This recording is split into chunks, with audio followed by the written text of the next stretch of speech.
Guys, ರಾತ್ರಿ big boss episode ನೋಡಿದ್ಮೇಲೆ ನಿಮಗೆ ಕ್ಯಾಪ್ಟನ್ಸಿ ಟಾಸ್ಕ್ ಬಗ್ಗೆ ನಿಮ್ಗೆ ಏನು ಕ್ವಶನ್ಸ್ ಬಂತು?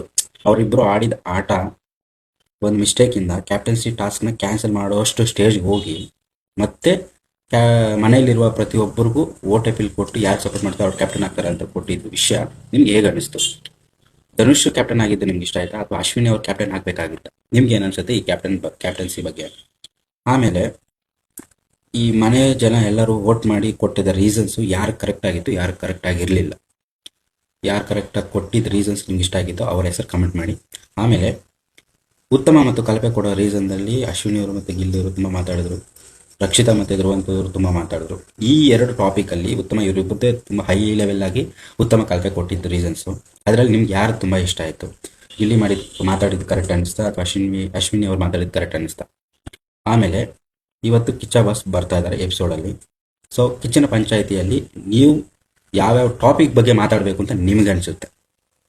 ಫಸ್ಟು ಗಿಲ್ಲಿ ಟಾಸ್ಕ್ ಆಡಿ ಕ್ಯಾಪ್ಟನ್ ಆಗಿದ್ದು ಫಸ್ಟ್ ನೆಕ್ಸ್ಟ್ ಡೇ ಅಶ್ವಿನಿ ಅವ್ರ ಜೊತೆ ಜಗಳ ಆಡಿದ್ದ ಮಾತುಕತೆ ಪ್ರೋಮೋ ಬಂದಿದೆ. ಸೊ ಅಲ್ಲಿಂದ ಇಟ್ಕೊಂಡು ವೀಕೆಂಡ್ ಎಂಡ್ವರೆಗೂ ನಡೆದ ವಿಷಯಗಳೆಲ್ಲ ಮಾತಾಡಬೇಕು. ಯಾವ ಪಾಯಿಂಟ್ ಬಗ್ಗೆ ಮಾತಾಡಿದ್ರೆ ಚೆನ್ನಾಗಿರುತ್ತೆ ಅನ್ನೋದು ನೀವು ಕಮೆಂಟ್ ಮಾಡಿ. ಆಮೇಲೆ ಕಿಚ್ಚ ಬಾಸು ಫುಲ್ ಕ್ಲಾಸ್ ತೊಗೊತಾರೆ ಈ ವಾರ ಇಲ್ವಾ ನೋಡೋಣ. ನೈಟ್ ಎಪಿಸೋಡ್ ನೋಡಿದ್ಮೇಲೆ ಲಾಸ್ಟ್ ವೀಕ್ ಬಂದಿಲ್ಲ, ಬಟ್ ಈ ವೀಕ್ ಬರೋದ್ರಿಂದ ನಾವು ಮಿಸ್ ಮಾಡದೆ ನೋಡ್ತಾ ಇರೋದ್ರಿಂದ ನಮಗೆ ತುಂಬ ಖುಷಿ ಇದೆ ಕಿಚ್ಚ ಬಾಸ್ ಬರೋದು. ಸೊ ಎಪಿಸೋಡ್ ನೋಡಿ ಮಾತಾಡೋಣ. ಬಟ್ ಈ ನಾನು ಹೇಳಿದ ಈ 3-4 ಪಾಯಿಂಟ್ಗಳಲ್ಲಿ ನಿಮ್ಗೆ ಯಾವ್ದು ಕರೆಕ್ಟ್ ಅನ್ನಿಸ್ತು, ನಿಮ್ಗೆ ಏನು ಅನ್ನಿಸ್ತದೆ ಅಂತ ಅದನ್ನು ಕಮೆಂಟ್ ಮಾಡಿ ಮತ್ತು ಫಾಲೋ ಮಾಡೋದನ್ನು ಮರಿಬೇಡಿ.